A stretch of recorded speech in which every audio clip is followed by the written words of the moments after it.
In today's episode, we'll be delving into the world of poultry, things like chickens, ducks, geese and turkeys.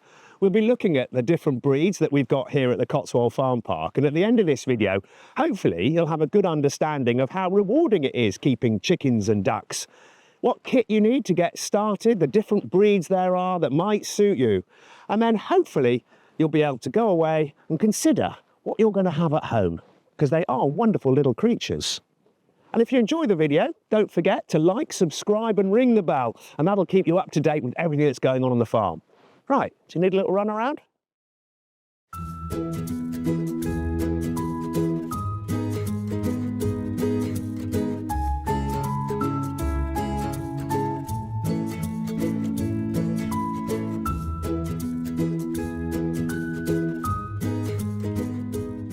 There's lots of reasons why you might want to keep poultry, but for me it's because they're such a joy. You could stand looking at these wonderful creatures for hours. Of course, here we've got a mixture of ducks and geese. We've got the upright runner ducks, we've got some little call ducks and a few others mixed in, and then the Sebastopol geese. And it isn't just about eggs and meat, of course, but both eggs and meat are delicious. Nothing better than a boiled egg in the morning or a beautiful omelette. And you can make that from chicken eggs or duck eggs. But also they're wonderful pest controllers. They'll take away the slugs and unwanted insects in your garden. And then their muck, their manure, will fertilise the ground. So they've got lots of really good uses. But overriding all of that is they're a wonderful animal to see about. And if you've got young people, children in the family, it's a great way of learning the responsibility of keeping livestock. So the nutrition they require, the care they require, making sure that all the husbandry, the way they're kept, is keeping them fit and healthy. But also then there's the potential of a business. You could collect the eggs and sell them to your neighbours. You could eat your odd duck or chicken if you're that way inclined. So you can have a little bit of income coming from these wonderful animals that I think look nicer than flowers in your garden. So what's right for you? Which poultry do you want to keep? There's lots of things to consider. Of course, the amount of space you've got, so the size of animal. Ducks and geese make a bit more mess because they need water and they dabble, so they can get an area wet and muddy. But then also, if you're a beginner, I would suggest, if you're going to go with ducks or geese, you start with ducks and you go for a reasonably small animal, and the runner duck is really good because they can't fly, they run around, whereas the little call ducks can take off and fly away. So the runner ducks, I would say, are perfect. They're really easy to move around, very, very responsive. They can become quite tame if you feed them as well. And so that's what I'd recommend. If you're a beginner and you fancy ducks, why not try a runner? If you haven't got very much room at home and you just want some small chickens, then bantams are great for beginners. These are a mixture of Pekins and then there's a frizzle there. So there's lots of different bantams, which means they're small chickens. So they don't take up a lot of room. The bantams, and particularly things like Pekins, are very quiet and easy to handle. They only produce a little egg, but if you've got 4 or 5 and you're getting an egg a day, that's usually plenty for most households. And they're absolutely gorgeous to see walking around the garden. Of course, chickens do scratch away, so if you've got a pristine garden that you don't want scratched up, then keeping the chickens contained in an area that you don't mind them roaming around in is important. You can get netting like this, or various different huts and runs to keep them in. But of course, don't forget, if you have got them roaming around outside, you need to shut them up at night, otherwise Foxy Loxy will get them. You're lovely ladies, aren't you? I'll see if I can catch one.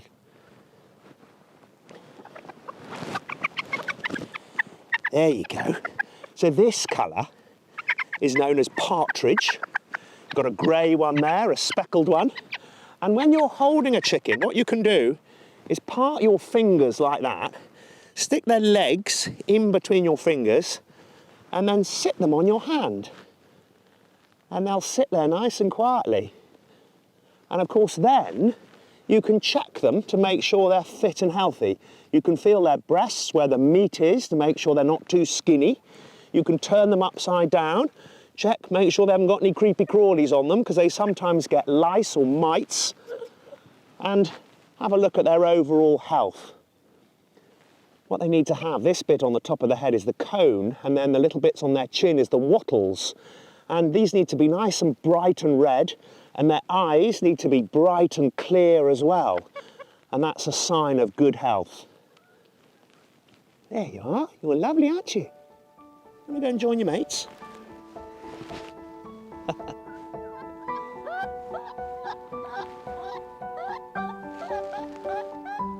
If you're a beginner and you're setting out keeping poultry for the first time, we've touched on ducks and chickens, but I wouldn't necessarily go for geese. They are wonderful creatures. They produce a much larger carcass for meat. They produce a bigger egg, but they take up a lot more room because they're a bigger animal. And geese grazed grass, so you need a paddock or an area for them to roam around on grazing. And 4 geese will eat as much grass as 1 sheep. So you need plenty of room for them. They are gorgeous, and there's lots of different breeds of geese as there is ducks and chickens, so plenty to choose from. I particularly like these Sebastopols because they've got the incredible fluffy feathers. They look really gorgeous, particularly in the summer when they're bright white and the sun is shining down on them. And geese can be very noisy, and the ganders, the males, can be quite aggressive. So actually, they're quite good guard dogs. They'll make a noise when you have an intruder, and they will chase people off if you get an aggressive one. So not great for kids. I remember, actually, as a child, just here, when I was about 4 years old, my dad asked me to let the geese out. We've had them on the farm for as long as I can remember. I opened the gate and I let the geese out, and we had this great big buff goose gander. And he attacked me and got me down on the ground and was jumping on me, pecking at me, and I was screaming, and my dad came out and rescued me.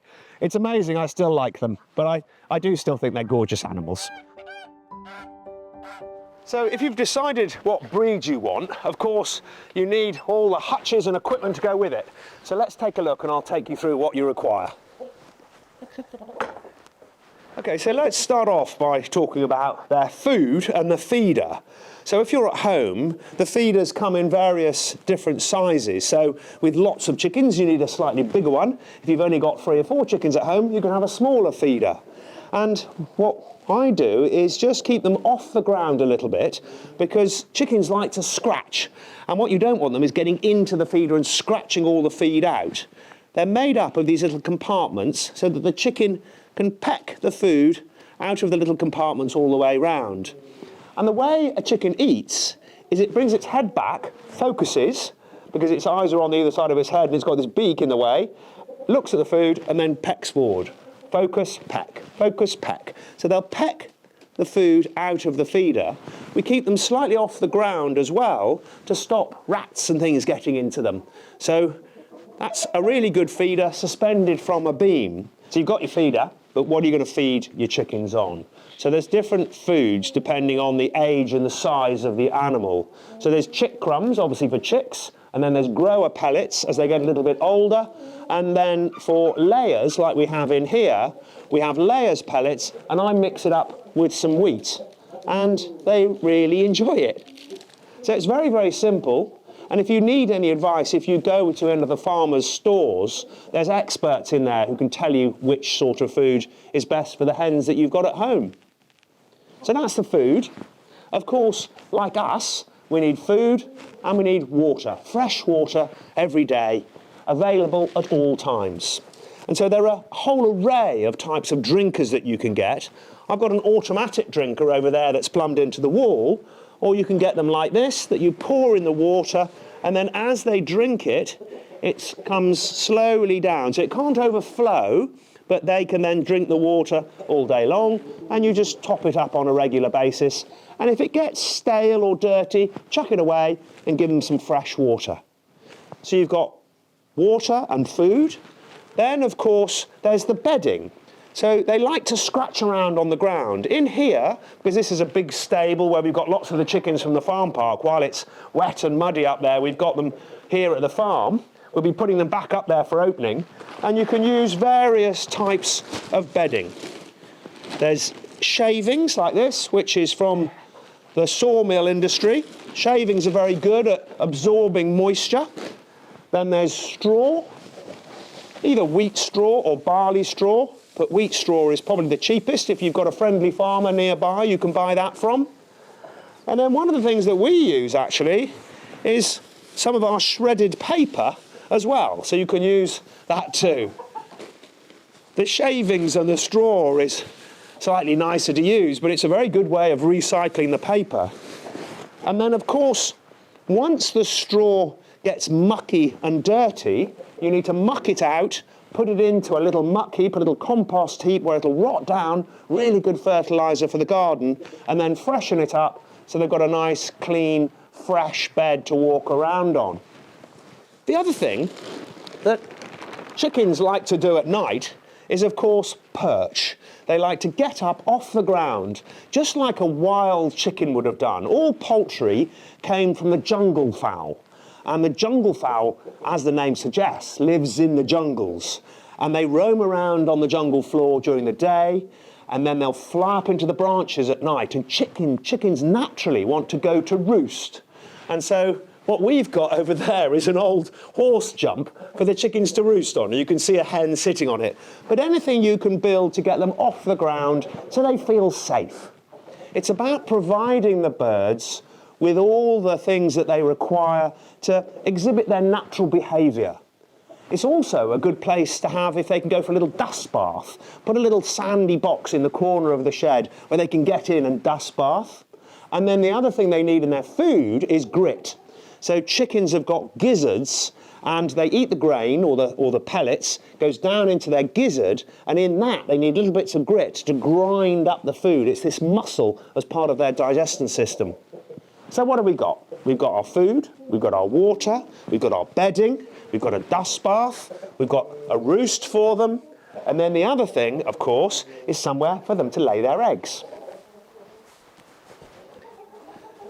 So as far as somewhere for them to nest and lay their eggs, what they need is somewhere secretive and sort of hidden away and a little bit in the dark. And so you can have any kind of box really for them to be able to get into. It could be a wooden box that's made or a cardboard box. But what I've used is these old mineral tubs that we've got on the farm. Just turn them upside down and cut a hole in them. And then the hens will go inside, feel safe and cosy and hidden away. And in there, they'll lay their eggs. And so there we go, look. You just lift it up and inside are the eggs. And what I do is collect them every day, and then I'll write a date on the egg with pencil, so when I've got them in the house, I know how old they are. And of course, depending on the size of the chicken, depends on the size of the egg. So you've got a good medium-sized egg there, and then a little one from the bantams. And not all eggs are dark brown. They come dark brown, pale brown, some are blue or green, and some are white. Depending on the breed of the chicken, you get all sorts of different types of eggs. When it comes to the eggs, you've got the hens and the cockerels, and baby chickens are chicks. And a hen is the one, obviously, that lays the eggs. And she will lay eggs whether she's with cockerels or not. But if she is with a cockerel, then the eggs, then the eggs will be fertile and they can be hatched out to produce chicks. And the gestation period of an egg is 21 days, but they'll lay a clutch of eggs, and then the egg only starts to form a chick if it's warmed up, either under a broody hen that sits on the eggs and warms them up, or in an incubator, and that's what we use at the farm park to hatch out our chicks. So whether they're fertile or not, they're perfectly good for eating. You just want to collect them every day and make sure you eat them reasonably fresh. So these are all my hens, but there's one chicken in here that isn't really a chicken. You may have seen him on some of the previous episodes we've done, but this is Desmond the duck. And Desmond was hatched in our incubator, and he was in with other duck eggs, but none of them hatched. It was only Desmond and a load of chicks, a load of chickens. So he grew up with chickens and now thinks he is one. So although we've got the ducks next door and going out into the field, Desmond prefers to be in here with the chickens, and that cockerel there is his best mate, and he just follows him around all the time. And he's really lovely. The gorgeous little Desmond the duck. At the moment, he's sadly got a little bit of a poorly eye. And what I do is I take him outside and just put him in the water, let him have a little swim and let him wash his eye out a little bit. It's getting better slowly, but he's lovely, Desmond. So, although Desmond does think he's a chicken, he doesn't mind going on the water, and it's important for a duck to be able to wash themselves and particularly clean out his eye. So there we go, Desmond. Have a little swim around on there. There we are. So you are actually a duck, not a chicken. Right, let's pop you back with your mates.